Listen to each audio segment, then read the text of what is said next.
صورتحال معلوم کرتا رہا کر۔ تو کیسا کالے دھرم والا ہے؟ دیکھ، کالے دھرم میں کتنی ہی بڑی شکتی کیوں نہ حاصل ہو جائے، یہ خیال رکھا جاتا ہے کہ دشمن کیا کر رہا ہے، کہاں ہے۔ کم از کم تیرے بیر بھوانی کے داس تجھے ہر اس چیز کے بارے میں بتائیں گے جو تیرے لیے اچھی نہ ہو۔ آپ ٹھیک کہتے ہیں منکاری مہاراج، آپ نے جس طرح میری سہایتا کی ہے میں اسے جیون بھر نہیں بھول سکتا۔ میں تو صرف یہ سوچتا ہوں کہ اب جب اس سنسار سے آپ کا کوئی تعلق نہیں ہے تو میں آپ کو گروچنا کیا دے سکوں گا۔ بار بار یہ بات مت کہا کر، سنسار سے میرا تعلق نہ ہوتا بولے تو مجھے کیا غرض پڑی تھی کہ تیرے پاس چکر لگاتا رہتا۔ ارے پاگل، سنسار سے میرا پورا تعلق ہے، اور جہاں تک تیری بات ہے تو بھی گروچنا کے لیے تیار رہنا۔ میں ڈر جاتا ہوں منکاری مہاراج، آپ نہ جانے مجھ سے کیا مانگ بیٹھیں۔ بس بس، زیادہ ڈرنے کی ضرورت نہیں ہے۔ اچھا سن، وہ آ رہا ہے۔ کون مہاراج؟ راج گندل نے حیرانی سے پوچھا۔ ادریس علی، منکاری نے جواب دیا۔ راج گندل کا منہ حیرت سے کھل گیا۔ ادریس علی؟ وہ کہاں سے آ رہا ہے مہاراج؟ جہاں وہ رہتا ہے اسے خبر مل گئی ہے کہ اس کے گھر میں اس کی حیثیت سے کوئی موجود ہے، منکاری نے انکشاف کیا۔ راج گندل منہ پھاڑ کر منکاری کو دیکھنے لگا، پھر وہ تھوک نکل کر بولا، تو پھر اب کیا ہوگا؟ لاٹھی لے کر دروازے کے باہر کھڑے ہو جانا اور اسے لڑکا کر کہنا، یہ گھر تیرا ہے اور تو یہاں سے نہیں نکلے گا، منکاری نے طنزیہ لہجے میں کہا۔ اس سے کیا ہوگا گرو مہاراج؟ مجھے حیرت ہے کہ تو خود کو کالی کا داس کہتا رہا ہے اور اپنی بڑی تعریفیں کرتا رہا ہے، پر اس لمحے بات بالکل گدھوں والی کر رہا ہے۔ میں سچ مچ عقل کھو بیٹھا ہوں مہاراج۔ باولے، اگر میں تجھے آ کر اس کے واپس آنے کی خبر نہ دیتا اور وہ آ جاتا تو کیا کرتا؟ اسے للکارتا اور کیا کرتا؟ اس سے کیا ہوتا؟ بس مقابلہ ہوتا اس سے۔ غلط ہے، اس سے کوئی فائدہ نہیں ہوتا۔ پہلے اسے اچھی طرح ذلیل کر، اب تک جو تو نے کیا ہے وہ اچھا کیا ہے۔ آس پاس کے لوگ اب اس سے نفرت کرنے لگے ہیں۔ اگر انہیں پتہ چل جاتا کہ وہ اصل ادریس علی تھا ہی نہیں بلکہ اس کے بھیس میں تو تھا تو اس کے خلاف ساری نفرت ختم ہو جاتی۔ ہاں مہاراج، وہ تو ہے، پر آپ میری سہایتا کریں، مجھے بتائیں کہ اب میں کیا کروں۔ بس اپنا بوریا بستر سنبھال، یہاں سے نکل لے، کوئی بھی آستان بنا لے سب سے ہٹ کر۔ وہ یہاں آئے گا، لوگوں کو اس کے رد و بدل کا پتہ بھی نہیں چلے گا، پھر تماشا ہوگا۔ وہ کہے گا کہ وہ نہیں ہے اور لوگ ہنسیں گے، اسے ذلیل کریں گے، اس کا دل دکھے گا۔ کوئی یقین کرنے والی بات ہے کہ وہ وہاں رہتا ہے اور اب کہتا ہے کہ وہ نہیں ہے۔ بات آہستہ آہستہ راج گندل کی سمجھ میں آ رہی تھی اور اس کے ہونٹوں پر مسکراہٹ پھیلتی چلی جا رہی تھی۔ یہ پہلا وار ہوگا اس پر، اس کے بعد وار ہی وار۔ میں تجھے بتاؤں گا کہ تجھے کیا کرنا ہے، کیا سمجھا؟ منکاری نے کہا۔ سمجھ گیا گرو مہاراج، جے منکاری مہاراج، راج گندل نے خوش ہو کر کہا۔ منکاری کے ہونٹوں پر شیطانی مسکراہٹ پھیلی ہوئی تھی۔ اس نے مسکراتے ہوئے کہا، بس صرف منکاری کی جے جے کار مت کیا کر، اپنی بدھی سے بھی کوئی کام لے لیا کر، کیا سمجھا؟ میں تجھے ایک اور منتر بتاتا ہوں، اسے پڑھ اور جو میں کہہ رہا ہوں اسے غور سے سن۔ بھوانی ماتا کا بت اندر موجود ہے، یہ منتر پڑھنے کے بعد وہ بت کچھ سمے کے لیے آنکھوں سے اوجھل ہو جائے گا، خاص طور سے ادریس علی اسے نہیں دیکھ سکے گا، اور جب اس کے گھر کے پاس رہنے والے ادریس علی کی کھوج کریں گے تب وہ بت ان کی آنکھوں کے سامنے آ جائے گا۔ اس سے جانتا ہے کیا فائدہ ہوگا؟ لوگ کھل کر یہ بات کہیں گے کہ ادریس علی نے اپنا دھرم بدل لیا ہے، سنسار کے سامنے وہ مسلمان ہے پر اپنے گھر میں وہ دیوی کی پوجا کرتا ہے۔ چوبٹ ہو کر رہ جائے گا ادریس علی۔ جب وہ بالکل بے بس ہو جائے گا تو سامنے آ کر اس کا خوب مذاق اڑانا اور کہنا کہ دیکھ تیرا مقابلہ اب صرف راج گندل سے نہیں ہے بلکہ راج گندل کے گرو منکاری سے بھی ہے۔ منکاری مہاراج، آپ یقین کر لو، سنسار میں کبھی کسی کو گرو نہیں مانتا تھا، پر منکاری مہاراج، تم نے مجھے جیون میں اتنا کچھ دیا ہے کہ تمہیں تو گرو ماننا ہی پڑے گا۔ خالی گرو مت ماننا، گروچنا کے لیے بھی تیار رہنا، منکاری نے کہا اور شیطانی کہکا مارتا ہوا وہاں سے چلا گیا۔ جب بھی منکاری یہ الفاظ کہتا تھا، راج گندر کے دل و دماغ پر ایک عجیب سی کیفیت طاری ہو جاتی تھی۔ وہ سوچتا تھا کہ ایک ایسا انسان جو سنسار سے جا چکا ہے اور اس کی گندی روح سنسار میں بھٹکتی پھر رہی ہے، گروچنا کے طور پر آخر کیا مانگے گا، کیا چاہے گا۔ بس یہ بات اسے پریشان کر دیتی تھی کہ منکاری اگر کوئی ایسی چیز مانگ بیٹھا جو اس کے بس کی نہ ہوئی تو کیا ہوگا؟ کیا وہ منکاری کو گروچنا دے سکے گا؟ منکاری جو منتر اسے بتا کر گیا تھا، بھوانی دیوی کے بت کے پاس بیٹھ کر اس نے وہ منتر پڑھنا شروع کر دیا اور اسے بھوانی دیوی کے بت پر پھونک دیا۔ ایک ہلکا سا دھواں فضا میں پھیلنے لگا اور تھوڑی دیر کے بعد بھوانی دیوی کا بت دھوئیں میں چھپ گیا۔ منکاری نے آج تک جو کچھ اسے بتایا تھا اس پر عمل کرنے میں راج گندل کو کبھی کوئی تکلیف نہیں پہنچی تھی اور ناکامی بھی نہیں ہوئی تھی۔ بہرحال اس کام سے فراغت کے بعد اس نے اپنا وہ قیمتی سامان لیا جو اس کے گندے کاموں میں کام آتا تھا، اور پھر وہ وقت گزرنے کا انتظار کرنے لگا۔ اسے یہ بھی خطرہ تھا کہ اس کے یہاں سے نکلنے سے پہلے کہیں ادریس علی یہاں نہ پہنچ جائے۔ بہرحال جو ہی سورج چھپا وہ خاموشی سے اپنی جگہ سے نکل آیا اور کافی دور چلا گیا، لیکن پھر اسے خیال آیا کہ ادریس علی کی درگت کم از کم وہ اپنی آنکھوں سے تو دیکھے۔ چنانچہ اس نے ادھر ادھر دیکھا اور پھر وہ درخت جس کے نیچے بیٹھ کر ادریس علی عبادت کیا کرتے تھے اور ان کا گھر سامنے ہی ہوتا تھا، اس کا مسکن بن گیا۔ وہ آہستہ آہستہ درخت پر چڑھا، اپنا سامان اس نے ایک شاخ پر لٹکایا اور خود ایک ایسی جگہ منتخب کر کے بیٹھ گیا جہاں وہ کافی وقت گزار سکتا تھا۔ بابا ادریس سبحان گلی پہنچ گئے۔ ان کو بڑے غم کا احساس تھا، کوئی بات ہی سمجھ میں نہیں آ رہی تھی۔ امتیاز احمد حاجی صاحب کی بات یاد آتی تو دل ڈوبنے لگتا تھا۔ بہرحال سبحان گلی پہنچنے کے بعد وہ اپنے گھر میں داخل ہو گئے۔ گھر کا دروازہ انہیں کھلا ہوا ملا تھا۔ گھر میں داخل ہو کے آواز دی، کوئی ہے یہاں؟ کون ہے؟ لیکن کوئی آواز نہیں سنائی دی۔ ان کی آواز گھر میں گونج کر رہ گئی۔ چونکہ رات ہو چکی تھی اس لیے آس پاس بھی کوئی نہیں تھا اور گھر کی بھی صحیح شکل نظر نہیں آ رہی تھی۔ بہرحال انہوں نے گھر میں روشنیاں جلائیں اور پھر جب یہ بدرونق گھر ان کے سامنے آیا تو وہ دنگ رہ گئے اور ان کی آنکھوں میں آنسو آ گئے۔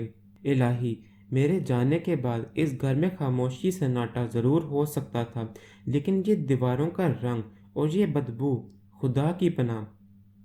وہ گھر کے ایک ایک کمرے کو دیکھنے لگے اور ان تمام کمروں میں انہوں نے جو کچھ دیکھا اسے دیکھ کر ان کا کلیجہ ہول گیا۔ سمجھ میں کچھ نہیں آ رہا تھا۔ جگہ جگہ غلاظتوں کے انبار لگے ہوئے تھے اور یہ سب کچھ ان کے لیے ناقابل یقین اور ناقابل فہم تھا۔ اس کمرے میں بھی پہنچے جہاں بھوانی کا بت نصب تھا، لیکن نگاہوں سے اوجھل کر دیا گیا تھا۔ ہاں، اگر کمرے کے درمیان سے گزرتے تو شاید چھپے ہوئے بت سے ٹکرا کر اس کے بارے میں ضرور سوچتے، لیکن بس دروازے سے جھانکنے کے بعد ہی وہ واپس آئے تھے۔ پورے گھر کا جائزہ لینے کے بعد انہوں نے ایک ٹھنڈی سانس لی۔ اس گھر میں تو عبادت بھی نہیں کی جا سکتی تھی جب تک کہ اس کی مکمل طور پر صفائی نہ ہو جائے، لیکن آج آنے کے بعد طبیعت پر جو ایک دم بوجھ سا پڑا تھا اس نے نڈھال کر دیا تھا۔ گھر میں نہ سو سکے، باہر نکلے، ادھر ادھر دیکھا اور پھر ایک جگہ منتخب کر کے لیٹ گئے۔ پھر انہیں وہ درخت یاد آیا جس کے نیچے بیٹھ کر عبادت کیا کرتے تھے۔ اس درخت سے بھی انہیں بے تہا محبت تھی۔ وہاں پہنچے اور درخت کے نیچے لیٹ گئے۔ دل میں نہ جانے کیا کیا احساسات، خیالات تھے۔ رہ رہ کر حاجی حیدر کا رویہ اور ان کے داماد امتیاز احمد کی بات یاد آ رہی تھی۔ آدھی رات کو انہوں نے محسوس کیا کہ کوئی چوری چوری درخت سے نیچے اتر رہا ہے۔ پھر وہ جو کوئی بھی تھا بری طرح بھاگا۔ بابا ادریس اسے دیکھتے ہی رہ گئے تھے۔ کوئی بات سمجھ میں نہیں آئی، پھر آنکھیں بند کر کے لیٹ گئے اور اس کے بعد آنکھ لگ گئی تھی۔ سورج کی روشنی نے انہیں جگایا اور وہ اٹھ کر بیٹھ گئے۔ نماز کا وقت تو گزر چکا تھا۔ دکھی سے انداز میں انہوں نے قضا نماز پڑھی اور اس کے بعد گھر کی جانب بڑھ گئے۔